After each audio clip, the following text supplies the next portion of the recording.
Hey everyone, and welcome back to my channel, or if you're new here, my name is Josh, and in today's video, I'm going to be reviewing the Wells Fargo Autograph Journey credit card. So I'll be going over the main features of this card, its pros as well as its drawbacks.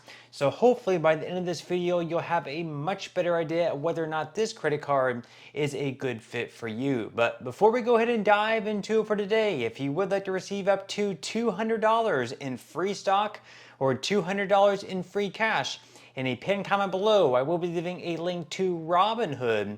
All you have to do is once you click on that link is just sign up for a free account and then simply link your bank account. You do not even have to make an opening deposit. At that point in time, Robinhood will be sending you one free stock worth all the way up to $200. And if you really just have the cash, all you have to do is once you receive the free stock is just sell it for what it's worth and then transfer the cash value right back to your bank account.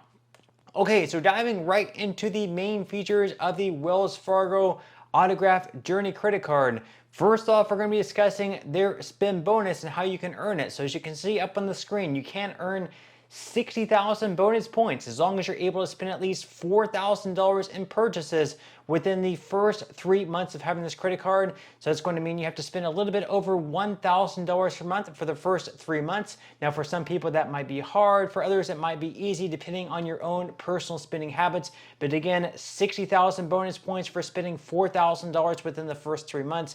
That's going to be right around $600 in value. Then as far as earning points with this card goes, you can see up on the screen you can earn 5 points per dollar spent on hotels, 4 points per dollar spent on airlines, and then 3 points per dollar spent on restaurants and other travel. And then of course on all other transactions not in those categories, you can earn 1 point per dollar spent.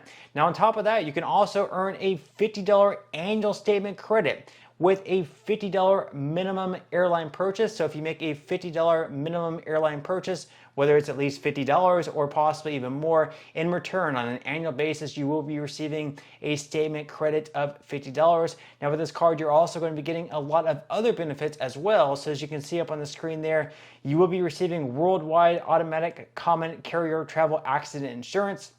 So you can get travel accident insurance protection of up to $1 million when you purchase your airline or other common carrier ticket with this credit card. You're also going to be receiving lost baggage reimbursement, so you can receive up to $3,000 in luggage reimbursement per trip if your bags are lost due to theft or misdirection by a common carrier while traveling. You're also going to be receiving trip cancellation and interruption protection. So as long as you use this card to pay for your trip, you can get reimbursed up to $15,000 for lodging, flights, and activities if the trip is canceled for a covered reason. You're also going to be receiving auto rental collision damage waiver. You're going to be receiving travel and emergency assistance services. And then with this card, there's also not going to be a foreign transaction fee either. So if you do happen to travel abroad, this is definitely a credit card you can take with you and you won't be charged anything extra. This is definitely a pretty good benefit considering that other credit cards out there in the market can charge a foreign transaction fee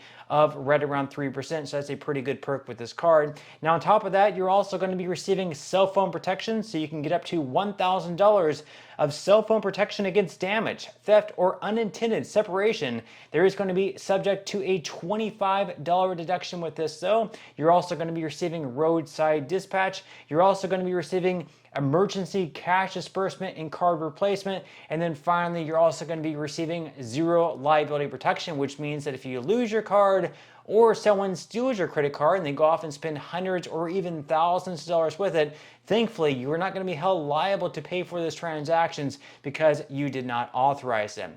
Now, you're going to be earning a lot of points with this card. Obviously, if you spend $4,000 within the first 3 months of having this card, you are going to be receiving the 60,000 point spin bonus, plus all the points you can build up just with spinning with this card. So you're probably wondering what exactly you can use with them. Well, as you can see up on the screen, you can redeem them for purchases, you can redeem them to pay with your rewards, and of course you can also redeem them for gift cards as well as some other things. So those are the main features of this card at this point in time. We're going to go ahead and dive into the APR and fees, because of course that's also super important to know about as well. So starting out on your purchases, you are going to have an APR of either 20.24, 25.24, or 29.24% based on your credit worthiness. Then as far as balance transfers go, your APR is going to be exactly the same. So it's going to be either 20.24, 25.24, or 29.24% based on your credit worthiness.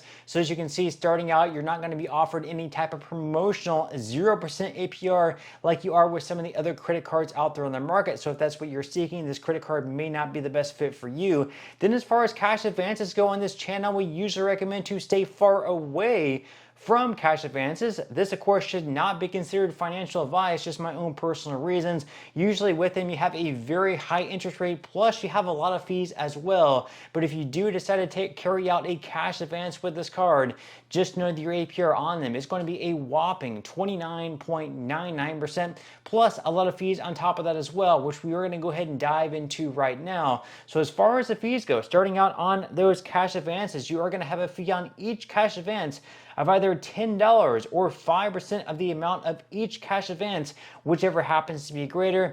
Then as far as balance transfers go, even though with this card it's probably not going to make a lot of sense to do a balance transfer anyways because you're not offered a promotional 0% APR, at least starting out. If later down the line they do offer you some type of promotional 0% APR for, let's say, like 12 to 18 months, and you decide to take advantage of that, well, your balance transfer is still not going to be completely free though. Despite the 0% interest rate, you are going to have some fees that are going to be assigned with that. That fee is going to be an intro fee of either $5 or 3% of the amount of each balance transfer, whichever is greater, for 120 days from the account opening. And then after that, it is going to be bumped up to 5% for each balance transfer with a minimum of $5. Now, as we mentioned previously with this card, there are not going to be any foreign transaction fees, so that's definitely a plus. However, there is going to be an annual fee with this credit card, so every single year you will have to pay $95 just for owning this credit card. So you will have to break down and decide each and every year whether or not paying $95 for this credit card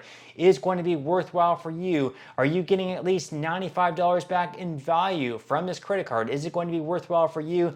That's going to depend on a person-to-person basis. And then finally, with this credit card, there's also going to be a late payment fee of up to $40. But as long as you set up auto pay or mark your calendar, you should be fine. Just make sure that you are paying on time. That way, you avoid that late payment fee of $40. So now that we went over the main features of this card as well as its APR and fees, at this point in time, I'm going to go over my biggest pros of this card and their biggest drawbacks. So we're going to start out with the good things here. The first good thing, of course, is the fact that you can earn 60,000 points as long as you're able to spend at least $4,000 within the first 3 months of having this credit card. Once again, that is going to be a value of right around $600. Plus, you can earn a lot of points with this credit card. So once again, you can earn 5 points per dollar spent on hotels, 4 points per dollar spent on airlines, and then 3 points per dollar spent on restaurants and other travel. So you can definitely rack up a lot of points with this card when you combine your spend with this spend bonus.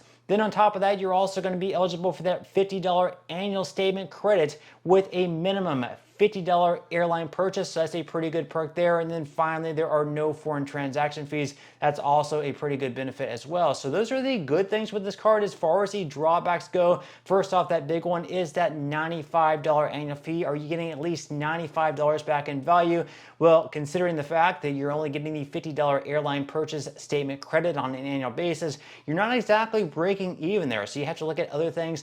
Probably not going to be worth it for most people starting in the second year moving forward. And then on top of that, you're also not receiving any type of introductory APR on purchases or balance transfers of 0%. So obviously that's a drawback as well. So to sum things up here, so for the first year loan, it's probably going to be worth it for most people just with that spend bonus of 60,000 points. You're going to be coming out ahead in the first year. But again, starting in the second year moving forward, having to pay $95 per year with this card and only receiving the $50 statement credit with airline transactions, you're not exactly breaking even there. So for the second year moving forward, for most people, it's probably not going to be worthwhile. But again, for the first year, it's definitely going to be a pretty solid card all in all. So to sum things up, second year moving forward, probably not going to be worth it for most people, but for the first year, pretty good all in all. But that's all we have for today's review. I certainly hope that you enjoyed and found value out of it, and I will see you in the next one.